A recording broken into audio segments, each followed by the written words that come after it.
I always tell every lawyer that comes to work in our office, lead with compassion. Bless her heart, sponsored SB 1386, which further enhanced the civil rape shield laws to protect people like my client, Susie. I'm proud of the fight that we put on, and I'm proud of representing these young people and what they've been through for so many years. Welcome to Celebrating Justice, presented by the Trial Lawyers Journal and CloudLex, the next-gen legal cloud platform built exclusively for personal injury law. Get inspired by the nation's top trial lawyers and share in the stories that shape our pursuit of justice. Follow the podcast and join our community at triallawyersjournal.com. Now here's your host, editor of TLJ and VP of Marketing at CloudLex, Chad Sands. Welcome back, friends, to Celebrating Justice.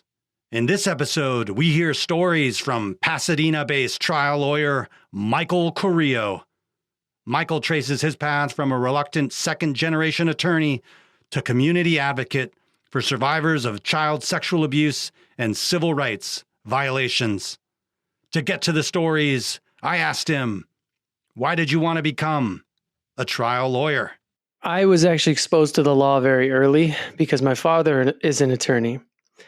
And I remember growing up and seeing what he did and thinking, I never want to be an attorney, certainly not a trial lawyer. The reason for that is my dad is somebody that to this day, he would take a pro bono case and invest all his time, energy, and money into a pro bono case that he felt was righteous, and maybe even neglect a multi-million dollar case that's sitting there on his desk because maybe he doesn't feel it's as righteous as case A in this scenario. So I always told myself growing up, I don't want to be a lawyer. I want to do something that makes a lot more money because everybody assumes your father's a lawyer, you came for money. No, that's not the case at all. We struggled. And I've been very open about it. I went to bed a lot of nights very hungry. It was a struggle.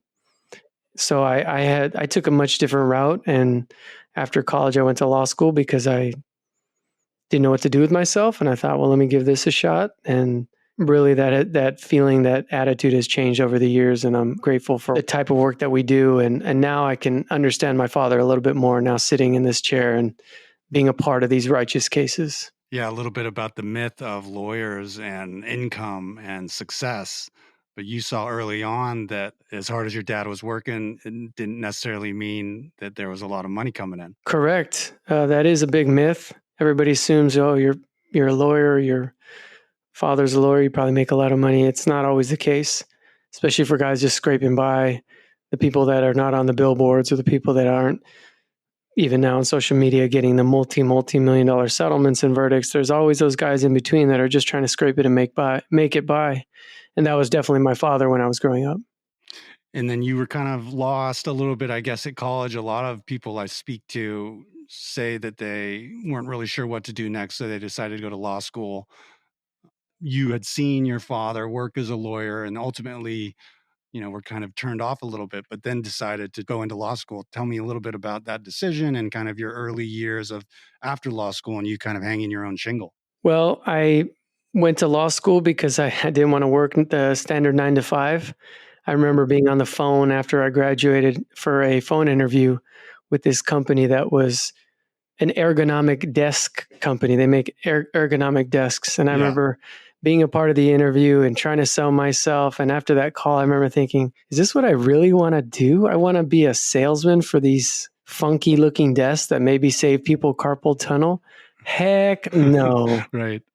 That's the last thing I want to do. And so by that point, though, I was on a waitlisting. I was waitlisted for several law schools. Luckily, one of them let me in. But no, the journey from college to law school was I was DJing in college. I wanted to DJ in law school. And I thought, well, let's keep the party going. Were you like EDM DJing, hip hop? What kind of DJing were you playing?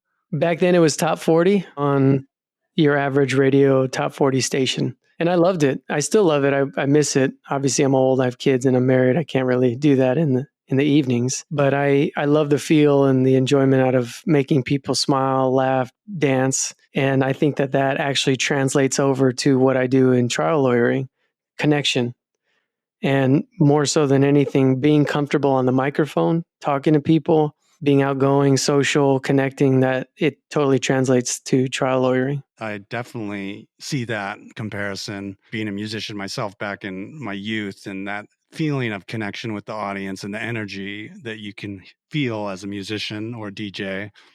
And that obviously there is a connection there in the courtroom. You know, when it comes to the competition out there, as you kind of talked about, the guys in the middle, you're in Pasadena, so the greater LA area. How do you separate yourself from the competition, or what makes you unique as a trial lawyer? What makes myself and our firm unique is that my father has had a over 45-year history of representing Latinos in this community. And I am a proud Latino, Mexican American. And because of that, the community looks for my dad, and hopefully now they start looking for me as well. So I think that's what sets us apart. It's our ability to connect with our clients, not only in their native language, but connecting with jurors in their native language as well. And so I think that that's what sets us apart, as well as the compassion that we show to our clients, and it resonates within the community. I always tell every lawyer that comes to work in our office, lead with compassion and everything else will follow, because that's so important, dealing with people that have been through some of the worst traumas and tragedies that even the human mind can't comprehend. And you mentioned it when you were growing up, seeing your dad work as a trial lawyer and kind of taking these pro bono cases, or, you know, not the ones that would have the huge settlements, but something that had a purpose and a mission. And it sounds like that legacy kind of had helped establish you guys in your community.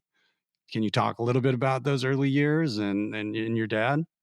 Sure. So, well, in the early years after I became an attorney, I started my own practice doing family law and criminal defense.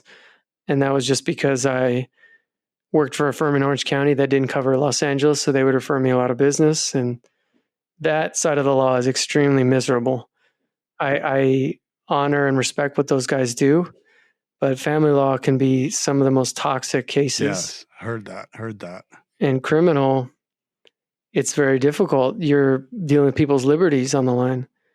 The way I've had it described is criminal defense is the worst people on their best behavior, and family law is the best people on their worst behavior. And after a few years, my dad and I joined together on one of these big cases called the Miramonte Elementary School out of the Los Angeles Unified School District, where a teacher, elementary school age teacher, was caught spoon feeding his semen to kids, putting it on cookies and feeding that to kids and taking pictures of that. And we represented a lot of the victims there. I joined my dad on that case. And then from there, I think the community just thought, well, I guess that's the work that they do. And we started getting a lot of referrals in that area. And now we've been blessed to continue with those types of cases, along with our civil rights niche that we have now.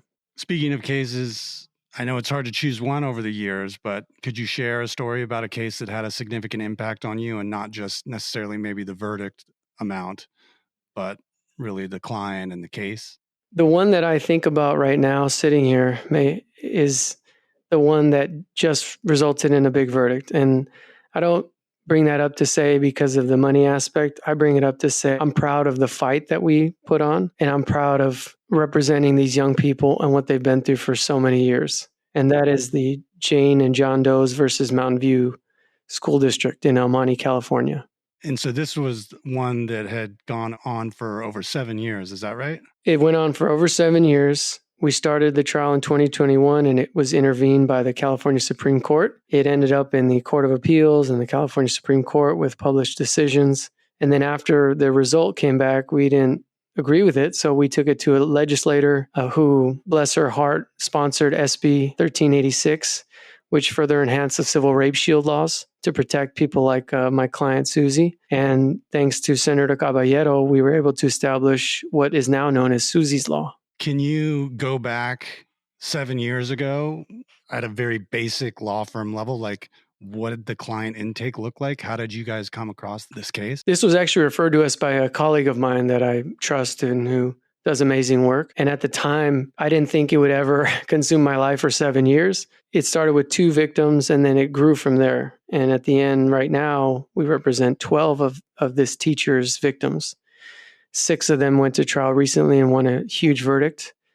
And at the time, I remember thinking, well, it's a case. I didn't think of anything different. I didn't think it would be life-changing for me or for the young people that I represented, but now it's totally different, changed my life. Talk to me about the timeline and the obstacles that you guys had to overcome and what the defense kind of threw at you guys, starting with when you first got it, why did you kind of see it as just another case that wouldn't necessarily drag on and have this big impact on you? I guess I just assumed it was just your standard child sexual abuse case, which we have handled before. And that feels disgusting to say it that way. But I guess it would just be a common child sexual abuse case. I had no idea that the defense would try to claim that one of the most horrifically abused clients, they would claim that she's lying about all of this abuse. Mm-hmm. And even in the trial that just happened this year, 2025, they tried to argue to the jury that she was lying, that she just inflated everything that happened to her. Even though this perp had been convicted for her charges and got sent to state prison, it just baffled me. And this is the same case where we had to deal with a judge who really was the third defense attorney in the room, who blocked us at every step, who made life extremely difficult and stressful for us, but also for the clients. And that's where it hurt. I can take it, but to have these young people go through a process which is already difficult, and then have a judge that is openly antagonistic towards our case, it was frustrating. Sounds like you guys overcame a number of hurdles and had to go up the chain of command, so to speak, in the courts. Talk to me about those big kind of milestones, and what was the first one where you guys felt like the case was going a certain direction? Well, in the first trial in 2021, the defense wanted to bring up another incident of sexual abuse that one of our clients suffered. Susie, unfortunately, had been horrifically molested by this teacher, Mr. Baldenebro, at Miramonte Elementary School. 4 or 5 years later, she was also molested at a family party by a family friend or person that she happened to know. It wasn't to the extent that the teacher did. So the school district wanted to bring in that evidence of the other incident to say, well, she has PTSD and going through the effects of trauma, not because of her teacher putting his penis in her mouth and forcing her to give him oral copulation. No, instead it's this boy who tried to touch her at a family party. We felt that that was totally unjustified and wrong. And the trial judge felt like, oh, it's like a car crash case. You bring in the second car crash to say they're not as affected. But the law is clear. You cannot do that in sexual assault cases.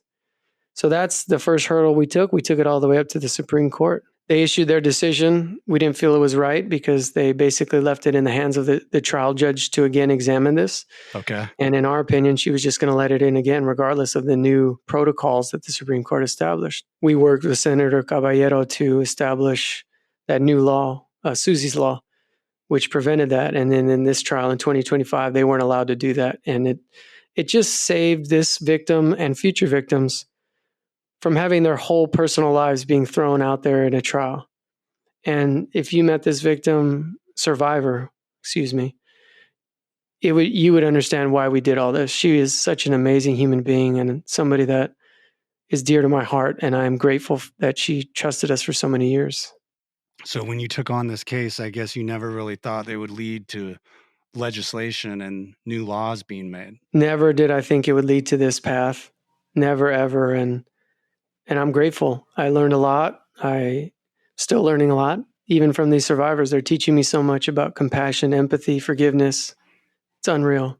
And so after, I guess, Susie's law was passed, and then you guys were able to move ahead with the litigation and had Susie's law preventing, the judge or any other court from saying that the sexual assault 5 years later could be brought in. It's exactly what happened. The trial judge was not allowed, even though she considered it again, that she might let it in. And she issued some long decision that closed that out. And we tried the case, no problem, as long as they didn't tread on that. And they didn't. And you tried this with your dad, and was it the Trial Lawyers for Justice team?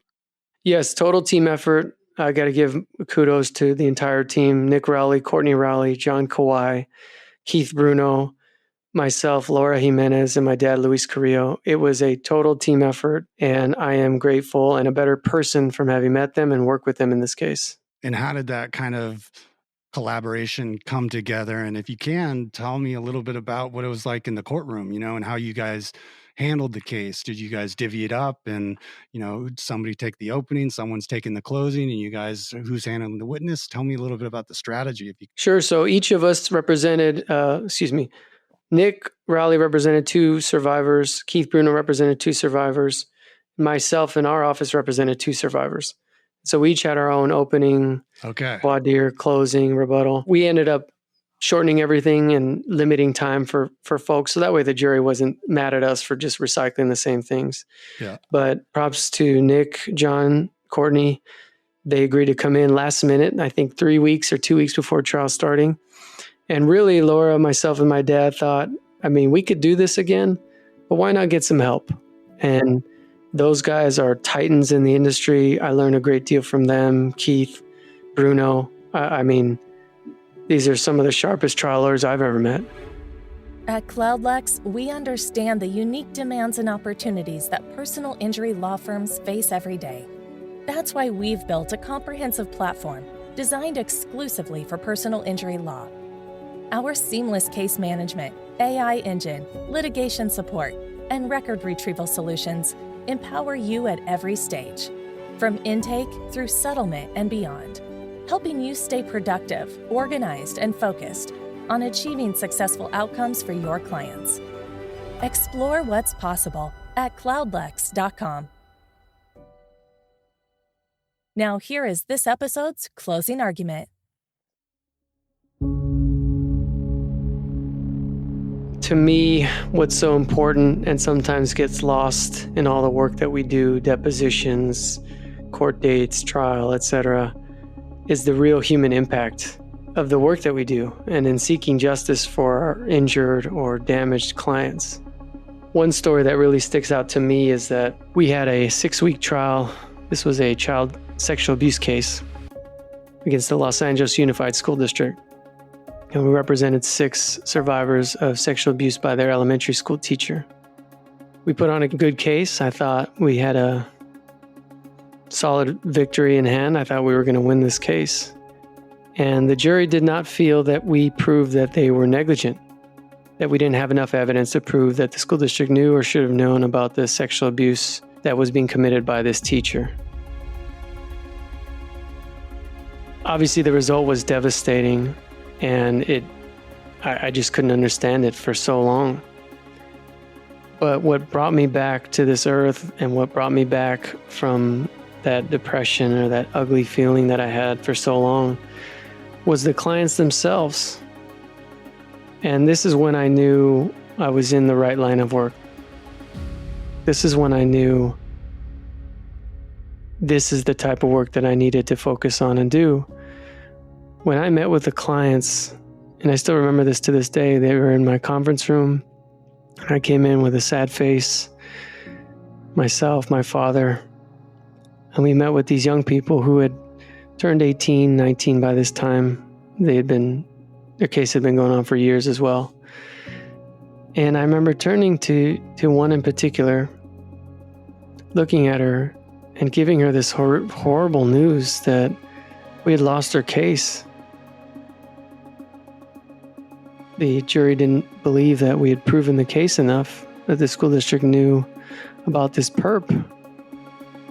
And I'll never forget as she turned to me and said, "You know what, Michael, that's okay. Thank you for believing in me and for fighting for me. And you gave me my voice back." And I remember thinking, wow, she's picking me up off the floor when it should be the reverse. I should be picking her up off the floor. And I'll never forget that. And it always holds true to my heart that as long as you show these clients love, support, compassion, and that you're fighting for them all the way, they will reciprocate and show you that love and support even when you need it. And so for me, I try to always remember that. And I try to always remember that client and how she changed my life, and how I'll never forget that conversation where she picked me up off the ground, dusted me off, and said, just keep going, keep doing the work that you do.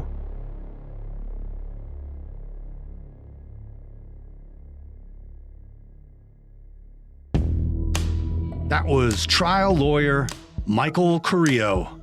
Thanks for sharing your stories. To learn more about Michael and his firm, visit their website, CARRILLO firm.com. You've been listening to Celebrating Justice, presented by Cloudlex and the Trial Lawyers Journal. Remember, the stories don't end here. Visit triallawyersjournal.com to become part of our community and keep the conversation going. And for a deeper dive into the tools that empower personal injury law firms, visit cloudlex.com/TLJ to learn more.